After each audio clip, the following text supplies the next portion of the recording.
Brought to you by Penguin.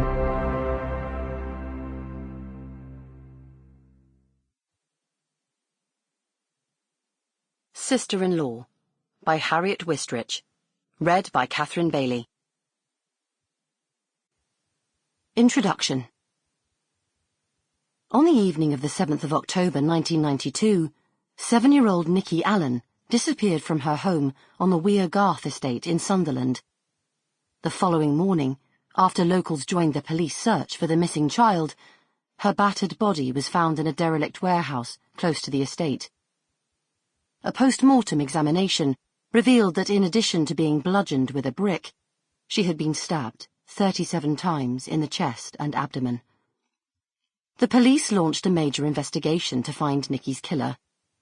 9 days later, they arrested a local man, George Heron, who had moved to the area only a few months previously and was described by neighbours as a loner.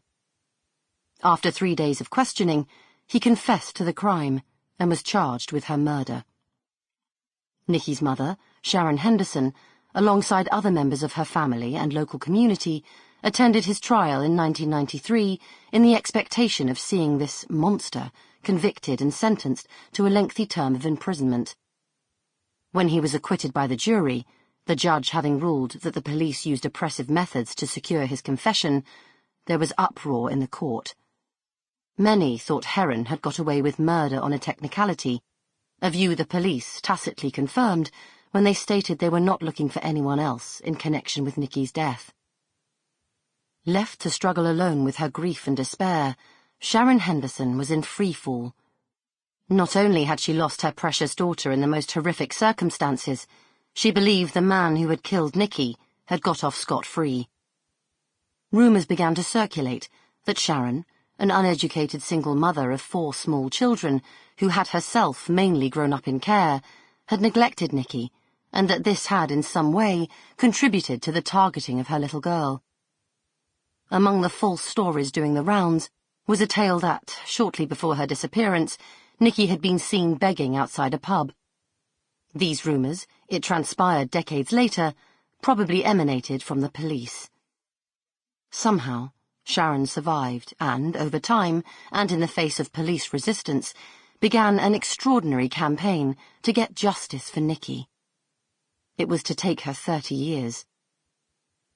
In May 2023, I was standing beside Sharon on the steps of Newcastle Crown Court as she spoke to a bank of reporters and photographers after another man, David Boyd, was convicted of Nikki's murder. Boyd had lived 3 doors away from Nikki's grandfather's home, where the 7-year-old had last been seen by her family, and he had previous convictions for sexual offences against children. Although, finally, justice had been delivered for her daughter, the battle was not over for Sharon. Now, she wanted Northumbria police to be held to account for their past failings, and had asked me to assist her. By this time, I had been a practising solicitor for 26 years.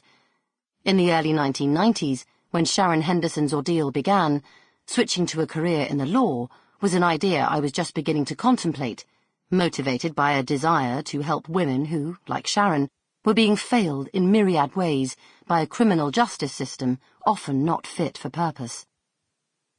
In the days when I made my decision to study for the law, outdated and discriminatory attitudes to women still pervaded both its statutes and its application.